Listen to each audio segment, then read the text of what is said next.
الرسول المصدق والمصطفى الأمجد المحمود الأحمد أعني أبا القاسم محمد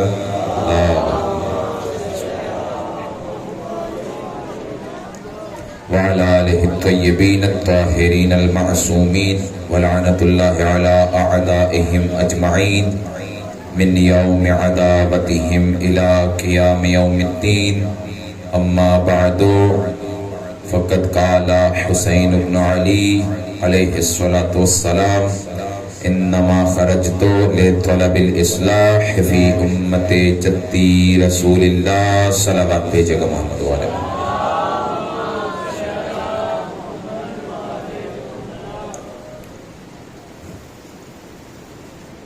نوجوانوں، علی اکبر سے محبت ہے اگر، نوجوانوں علی اکبر سے محبت ہے اگر، اپنی ماؤں کو پریشان نہ ہونے دینا۔ نوجوانوں علی اکبر سے محبت ہے اگر، اپنی ماؤں کو پریشان نہ ہونے دینا۔ صبح عاشور کے معصوم مؤذن کی قسم، مسجدوں کو کبھی ویران نہ ہونے دینا۔ عزیزان محترم سامعین وقار، عشرہ محرم الحرام کی یہ 5ویں نشست ہے، اور جس میں دل چاہتا ہے کہ جہاں ہم فضائل حسین ابن علی بیان کرتے ہیں، آج مقصد حسین ابن علی بیان کیا جائے۔ اجازت ہے نا عزیزان محترم؟ امام علی مقام امام حسین علیہ السلام نے جب مدینہ چھوڑا تھا، کیا فرمایا تھا؟ انما خرجت لطلب الاصلاح فی امت جدی رسول اللہ۔ اگر حسین خروج کر رہا ہے تو فقط اس لیے خروج کر رہا ہے تاکہ اپنے نانا کی امت کی اصلاح کے لیے نکلے، اپنے نانا کی امت کی اصلاح چاہتا ہے۔ عزیزان محترم، یہاں بہت غور طلب نکتہ ہے، یہ نہیں فرمایا یزید کی اصلاح چاہتا ہوں، یہ نہیں فرمایا، یہ نہیں کہا کہ ابن زیاد کی اصلاح چاہتا ہوں، یہ نہیں کہا شمر کی اصلاح چاہتا ہوں، یہ نہیں کہا عمر ابن سعد کی اصلاح چاہتا ہوں، فرمایا اپنے نانا کی امت کی اصلاح کے لیے چاہتا ہوں۔ کیوں؟ جب امت بگڑ جائے تو یزید جیسا حکمران آیا کرتا ہے۔ یہ قصور امت کا ہے کہ جب درس خداوندی بھلا دیتی ہے تب یزید جیسے حکمران نافذ ہو جاتے ہیں۔ اور عزیزان محترم، اسلام پہ اس سے بڑی اور کیا آفت آ سکتی ہے کہ وہ جگہ جس کی بنیادی حکومت اسلام کے نام پہ ہو، کچھ سالوں کے بعد اسی صدی میں اس کا حکمران یزید جیسا ہو۔ آپ بتائیے کیا یہ زوال کس قدر، جب اسلام کو عروج آیا اسی قدر زوال آیا۔ یہ کس طرح ہے؟ کیا تھا؟ جب یزید ملعون تخت نشین ہوا، بیعت طلب کرنے کے لیے کہا، تو ولید بن عقبہ نے کیا کہا کہ یزید چاہتا ہے بیعت کریں، تو امام مظلوم نے فرمایا مثلی لا یبایع مثلا، حسین جیسا یزید جیسے کی بیعت نہیں کر سکتا۔ عزیزان محترم، میں نے بارہا کہا ہے، معصوم کے کلمات وہ ہیں جن میں فکر کرنے کی ضرورت ہے۔ حسین نے یہ نہیں کہا کہ حسین کبھی یزید کی بیعت نہیں کرے گا، یار تھوڑا سا بیدار ہوئیے گا، یہ نہیں کہا کہ حسین یزید کی بیعت نہیں کرے گا، فرمایا حسین جیسا یزید جیسے کی بیعت نہیں کر سکتا۔ مطلب مولا سمجھانا یہ چاہتے تھے بھئی فقط یہ آج کا یزید ہے، فقط یزید ختم نہیں ہوگا، قیامت تک یزیدیت بھی باقی رہے گی، حسینیت بھی باقی رہے گی، قیامت تک آنے والے حسینیوں کو لازم ہے قیامت تک آنے والی یزیدیت کو مٹاتے رہے۔ یہ حسین نے درس دیا ہے، یہ درس حسین ابن علی ذان محترم، اور یہ درس چلا ہے، اور اس درس کو بچانے کے لیے، پیغام دینے کے لیے حسین ابن علی نے مدینہ چھوڑا۔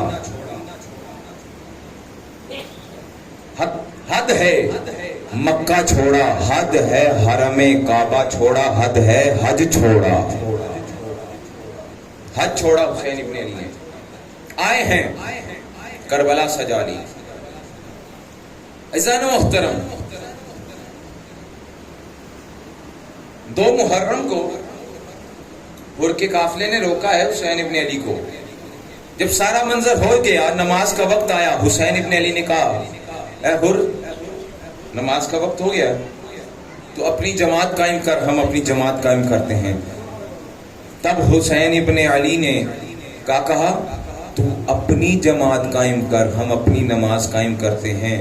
حسین نے درس دے دیا کہ اس وقت تو حر حسین کا دشمن بن کے آیا تھا نا، حسین نے درس دے دیا کہ حسین جب اپنے دشمن کو بے نمازی نہیں دیکھ سکتا تو اپنے چاہنے والوں کو بے نمازی نہیں دیکھ سکتا۔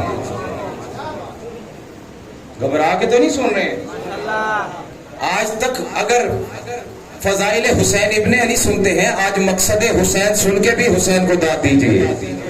مجھے داد نہیں چاہیے، یہ داد حسین کو جائے گی، کیونکہ دشمن کو نماز کا درس میں نے نہیں، حسین نے دیا تھا۔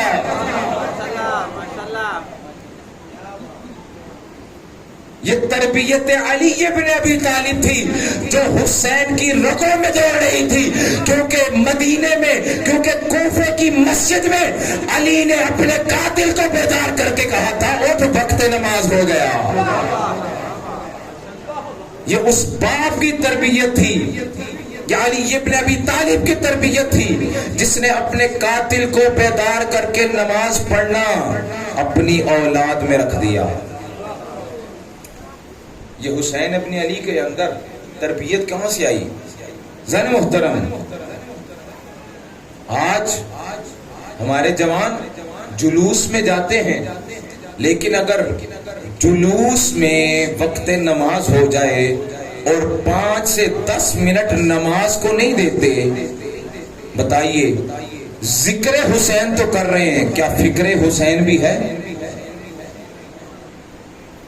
مجھے انصاف سے بتائیے گا، انصاف سے، جو منصف مزاج ہے سوچ کے بتائیے گا، کیا حسین نے اپنا اکبر اس لیے قربان کیا تاکہ قیامت تک آنے والے لوگ مجھے روتے رہیں؟ پریشان تو نہیں ہو گئے؟ گفتگو زیادہ سخت تو نہیں ہو گئی؟ یہ منبر کا تقاضا ہے جان محترم۔ آج سے یہ گفتگو کا آج میں نے انتخاب اسی لیے کیا ہے کیونکہ آج سے جلوس جاری ہو جائیں گے۔ آج جلوس تھا ماشاءاللہ الحمدللہ، ہم بھی شرکاء میں سے تھے، مولا نے جتنی سعادت عطا فرمائی ہم نے جلوس میں شرکت کی، لیکن عزیزان محترم ہو ماتمی مولا کا لیکن بے نمازی ہو۔ عزیزان محترم اس کا مطلب ہے اس نے حسین کے در سے لو لگائی ہے لیکن حسین کے مقصد سے لو نہیں لگائی.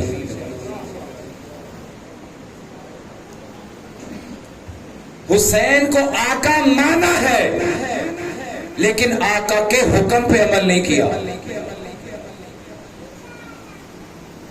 یہ ہماری مظلومیت نہیں ہے، یہ امام کی مظلومیت ہے. یعنی امام کی رعیت ایسی ہو گئی ہے جس نے امام سے محبت تو کی ہے لیکن تقاضۂ محبت کو ادا نہیں کیا. عزیزان محترم، حضرت آدم علیہ السلام کو جب اللہ نے خلیفہ بنایا تھا تب ابلیس سے کہا تھا کہ سجدہ کر. سجدہ کیوں نہیں کرتا؟ ابلیس نے کہا تھا پروردگار ایک سجدہ چھوڑ دے، بس یہ ایک سجدہ چھوڑ دے، اتنی عبادت کروں گا قیامت تک مجھ سے بڑا عبادت گزار کوئی شمار نہیں ہوگا. اللہ نے کہا ہے ابلیس میری بارگاہ سے نکل جا، کیونکہ عبادت اسے نہیں کہتے جو تیری مرضی کی ہو، عبادت اسے کہتے ہیں جو میری اطاعت کا نام ہے.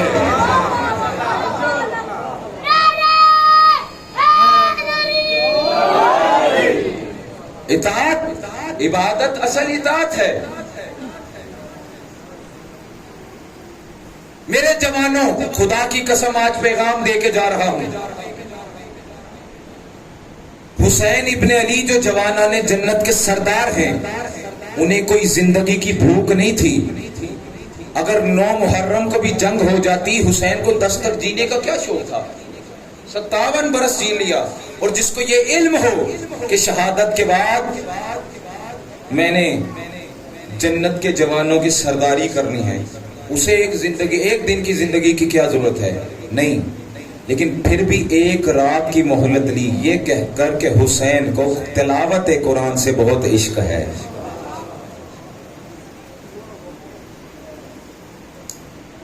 عزیزان محترم، بہت مختصر کروں. صبح عاشور میں حسین ابن علی نے طرز بدلا، علی اکبر کو بلایا ہے اذان کے لیے. عصر عاشور میں تمام قربانیاں دینے کے بعد اپنا سر سجدے میں رکھ کے ذبح کروایا ہے، اور آتی رہتی نسل تک یہ پیغام دے دیا کہ دیکھو حسین کا ماننے والا کربلا سے یہ 10 لے کے جائے گا کہ کربلا اس دن کو کہتے ہیں جس میں کربلا کا آغاز اللہ کی اذان سے ہے، اختتام اللہ کے سجدے پہ ہے.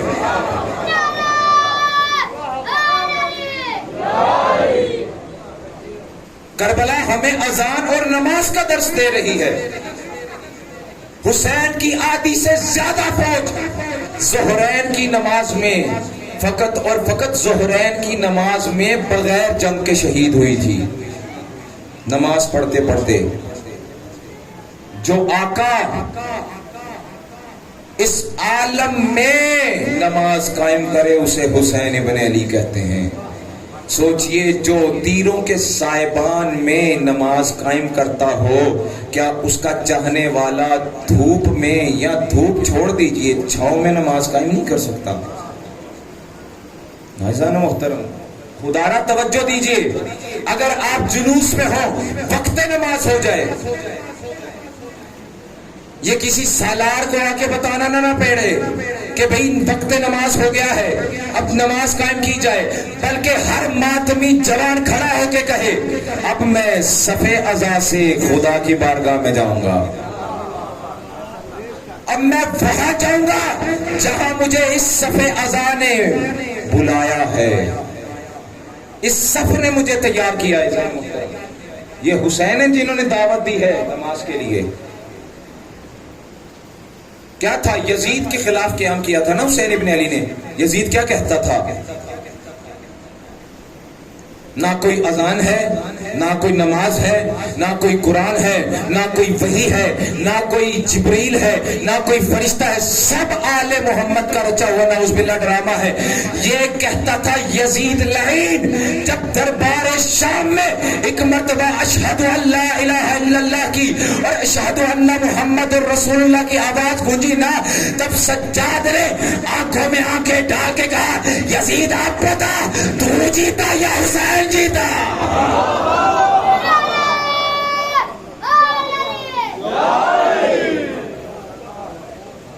سجاد نے حسین کی جیت کو کیا کربلا میں قرار دیا؟ نہیں، یزید کے دربار میں گونجتی اذان سن کے کہا دیکھ آج حسین جیت گیا۔ حسین کا مقصد اللہ کا دین ہے، نماز ہے، قرآن ہے۔ اگر حسینی جوانوں نے نماز نہیں پڑھنی تو بتائیں تو کون پڑھے گا نماز؟ کیا وہ جو یزیدی لشکر نے کئی قاریوں نے حفاظوں نے نماز پڑھی تھی، کیا آپ کی نگاہ میں وہ نماز ٹھیک ہے؟ گھبرا تو نہیں گئے ہیں؟ کیا آپ کی نگاہ میں وہ نماز مقبول ہے؟ نہیں، نماز مقبول ہے کس کی؟ اس کی جو 72 کے لشکر میں تھا۔ بھئی جو 72 تھے، جب آپ کی نگاہ میں ان کی نماز قبول ہے تو جو 72 کے ماننے والے ہیں آج انہی کی نماز قبول ہے۔ آج بھی ان کی نماز قبول ہے جو 72 کے ماننے والے ہیں۔ لیکن مقام افسوس یہاں پہ ہو جاتا ہے جب ان 72 کو ماننے والے بھی نماز کی رعایت نہیں کرتے۔ نہ میرے جوان، نہ میرے عزیز، خدارا آج سے ابتدائے سلسلہ جلوس ہو چکا ہے اور انشاءاللہ یہ جلوسوں کا سلسلہ تو تا قیام قیامت جاری رہے گا۔ لیکن جب تک اللہ نے ہمیں زندگی دی ہے، اگر کبھی جلوس کے درمیان بھی وقت نماز ہو گیا تو خدا را کوئی یہ نہ کہے۔ آج سوال ہونے لگتا ہے بھئی عزاداری افضل ہے یا نماز افضل ہے؟ خدا کا خوف کرو، ان کا تقابل بنتا ہی نہیں ہے۔ حسین نے سر دیا ہی، حسین نے سر دیا ہی نماز کو بچانے کے لیے ہے، اور رسول نے سجدے کو توڑ دیا ہی حسین کو بچانے کے لیے ہے۔ مطلب رسول کے عمل نے اور حسین کے عمل نے بتا دیا کہ نہ نماز کے لیے حسین کو چھوڑا جا سکتا ہے، نہ حسین کے لیے نماز کو چھوڑا جا سکتا ہے۔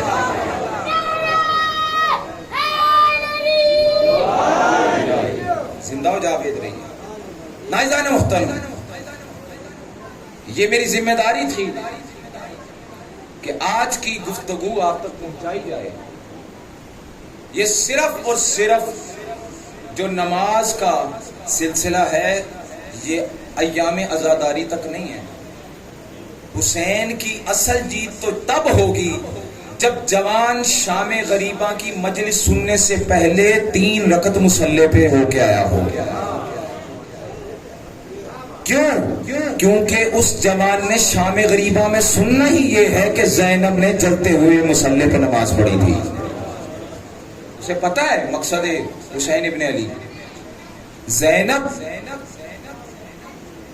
جلتی ہوئی خیموں میں نماز پڑھ سکتی ہیں، تو بی بی زینب کا ماننے والا، حسین کا ماننے والا آج دیکھیے، آج تو ہمارے پاس آسائشیں ہیں، پنکھے ہیں، کولر ہیں، اے سی ہیں، اے سی چل رہے ہوتے ہیں، ان میں نماز پڑھنی ہے، کم از کم پنکھا ہے نا، جلتی ہوئی آگ تو نہیں ہے۔ کسی کے پاس اس سے زیادہ کوئی بہانہ ہو سکتا تھا؟ زینب سے بڑا کسی کے پاس بہانہ تھا اگر نماز چھوڑنی ہوتی کہ اپنی آنکھوں سے 72 جنازے دیکھے ہیں، میرے دل میں مجھ سے ضبط نہیں ہو رہا، میں نماز نہیں پڑھ سکتی۔ نازنہ محترم، حسین کی کٹی ہوئی گردن دیکھنے کے چند لمحے کے بعد زینب نے مصلی پہ نماز پڑھی تھی۔